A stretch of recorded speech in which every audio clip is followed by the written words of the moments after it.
So Mark Elder, please could you explain how you first discovered Strauss opera as a listener?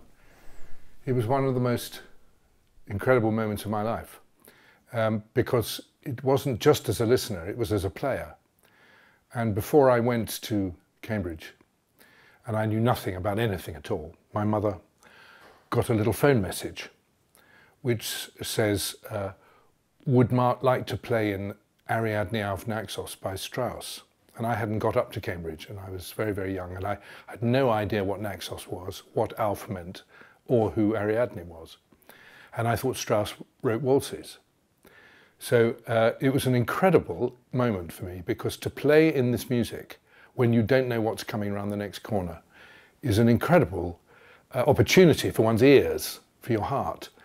And I played the bassoon, and we did this Ariadne in Cambridge when I was very young. And the hairs stood up on the back of my neck for 2 weeks. It was a wonderful experience. I've never forgotten it. It really launched me into opera. And how about the first time you conducted, I won't say Strauss in general, a Strauss opera? Well, I think the first time I conducted an opera by Strauss was Der Rosenkavalier. And I worked on it when I joined English National Opera at the beginning of the 70s. And my great friend and colleague Sir Charles Mackerras was conducting it, and I assisted him, and I took it over, as often is the case. It's a very good way to train young conductors, is just to throw them in. So that's what he did to me, and I later did my own performances. How do you know that you're conducting a Strauss opera? I know when I'm conducting a Strauss opera because the beauty of writing for the voices and the orchestra is like no one else's beauty, that what the orchestra have to play is so subtly following the details of the conversations and the dreaming of the singers, that it's such fun to rehearse and conduct. And the sensuality of the score, whichever opera you're talking about, is so overwhelming that it's easy to get lost in it and enjoy yourself too much. And we all have something to learn from Strauss himself, who, when we see him conducted in a very offhand manner, almost bored.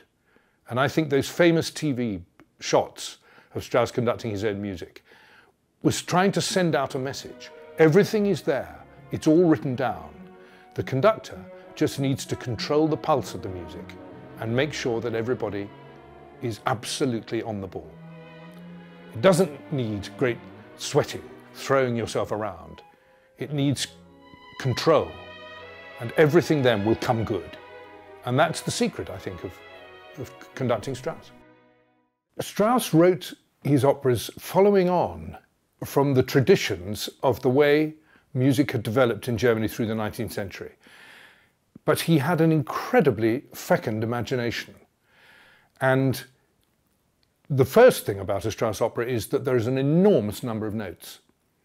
Not always notes that need to be heard, but everybody has the most extraordinary part to play, because he was a wonderful writer for orchestra. And I think it's worth remembering that by the time he wrote his first opera, he was already extremely famous as a modern composer, a new composer, and he'd written very, very famous pieces for the orchestra. Also sprach Zarathustra, Don Juan, Ein Heldenleben, these huge, complicated, but very moving, very impressive symphonic poems written for large orchestras had made his reputation. When he took that skill in writing for the orchestra, and by then he could make an orchestra sound like anything, he said, I think I could now make an orchestra sound like a knife, spoon and fork. And that's the problem with the Strauss opera, is that the orchestra is so active, so descriptive in tiny details. They'll just do an eyebrow or a smile. And the music cascades forward, usually in a fast flowing tempo, that you have to be very careful that you're not too loud. And the orchestra have to know the music well enough to play it delicately. And where do the singers fit in that picture you've painted? The singers are trying to articulate a play. So their role is to speak very clearly, to be able to give lots of different colours with their voices, and then suddenly to make the most beautiful line, and then the sensuality of his operas, which is the other quality, conversation, sensuality, kicks in. And his love, particularly of the female voice, plays a big, big part. Does that come from the fact that he was married to a soprano, or is there more to it than that? I'm not sure of the right answer to that, but I suspect he was married to a soprano because he loved the human voice. He fell in love with her very curmudgeonly personality. He fell in love with her artistry. She was a wonderful singer, not with the most beautiful voice, but she had the most wonderful ability to project and to play character. And he often loved to combine more than one female voice. One of his operas, Arabella, for instance, has a role for a younger sister who has to be as a boy in society because the parents have no money, and so they don't want to appear to be trying to marry off two daughters, so they make the younger one a tomboy. But still Strauss gives them the most glorious music to sing as two sisters. Does he place extra intense demands on the female voice? Did he push the female voice further than it had been before in the repertoire? His first opera, in which his wife sang the female part, was not so greatly successful. It's rather heavy-going and German in the worst way, although it's got beautiful music in it. But his third opera was Salome, and his fourth was Electra. And these were both one-act operas, both lasting about an hour and 45 minutes, with the title part a soprano. And there, Strauss took the soprano voice and made it do things of such mercurial beauty, made them act with their voice in the most arresting and dramatic way. Of course, they're two very different ladies. Salome is supposed to be an adolescent girl, but if you cast an adolescent girl, she wouldn't get past the first 20 pages of the score. Electra is more gutsy, more psychologically distraught, and as a woman and as music. And so what he made the soprano voice do in Electra is the biggest role he ever wrote. Those two operas consist of this raging, dissonant turmoil. They're operas that contain violent passions. Where did that music come from? The music of Salome and Electra is, as I've said, rather different, but their originality comes from Strauss's genius. And in Electra, the psychology of the situation is so extraordinary, with this very difficult relationship with Clytemnestra, her mother, and her sister, very neurotic. Her mother worried by dreams, marvellous music portraying her neurosis and her nightmares and her worry and her insecurity about what she's done and what will happen in the future. It's very, very, very well done by Strauss. They're very different, aren't they, from Der Rosenkavalier? Der Rosenkavalier was the opera which he mentioned when, in 1945, the American forces got as far as Garmisch. He said, "I am Richard Strauss, the composer of Der Rosenkavalier." Why is it that is the opera which is remembered above all?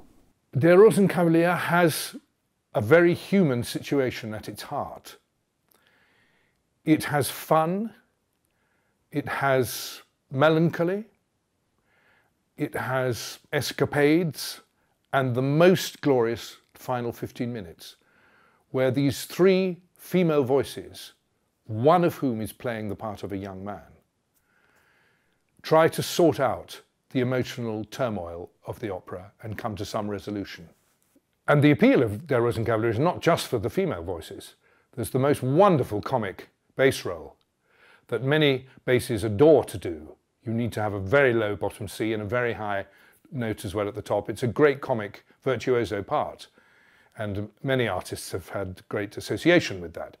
So there's plenty for the ear and plenty for the eye in Rosenkavalier, And there is a simplicity in some of the music, the waltzes and the delicate conversation scenes, that of course is very, very attractive. In addition to that, throughout quite a long opera in 3 acts, there are milestones of beauty. There are famous bits. When the Marshal is left alone in the first act, she sings a monologue about getting old and about her past and what on earth is it all about. In the second act, when the male lead meets the young girl, the presentation of the rose is the most lovely duet between these two female voices. And so it goes on. There are moments of beauty and special musical quality throughout the evening. If we could move on to the last operas, some of which are less well known than the ones we've been talking about. The final years of his career as an opera composer were played out as there were great historic changes in Germany. Is it possible to summarize the direction in which those operas travelled? Yes, it is.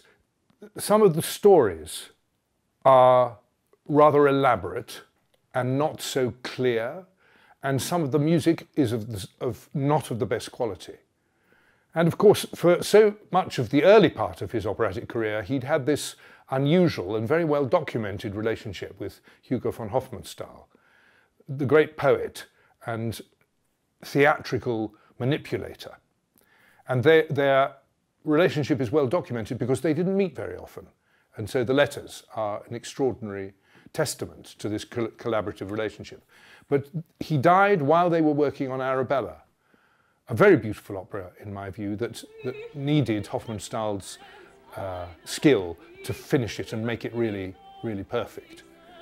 And after that, he of course was hard put to it to find somebody as clever and somebody to balance him.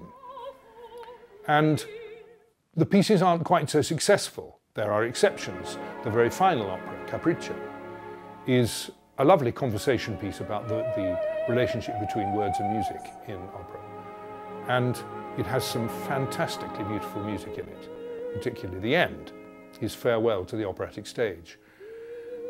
And before that, there was a domestic comedy, Intermezzo, with some more autobiographical qualities to it, that again has good moments and good scenes, but as a whole isn't quite as satisfactory as some of the earlier operas. So that begs the question, what is the greatest Strauss opera and why? Well, I love Die Frau ohne Schatten.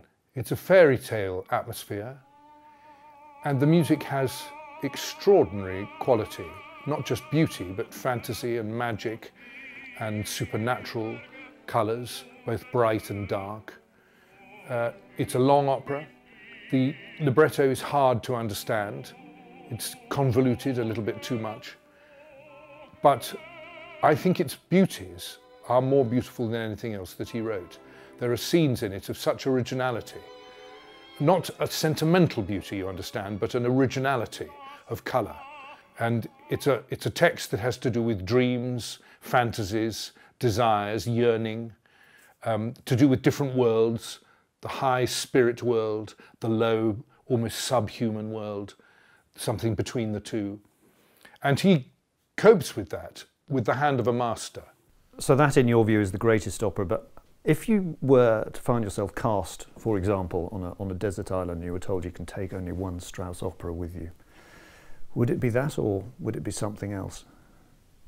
If the circumstances of continued listening were to be in such a remote place as a desert island, I would take Ariadne, because she's on a desert island. It's the first piece of Strauss's that I knew intimately. And my love of it, of little details, the broad sweep of it, is immense. And it is very nearly perfect. So I think I would take Ariadne to the desert island and hope that somebody would come and rescue me, as somebody nearly does with her. So Mark Elder, on behalf of the Katie Wong Foundation, thank you very much indeed.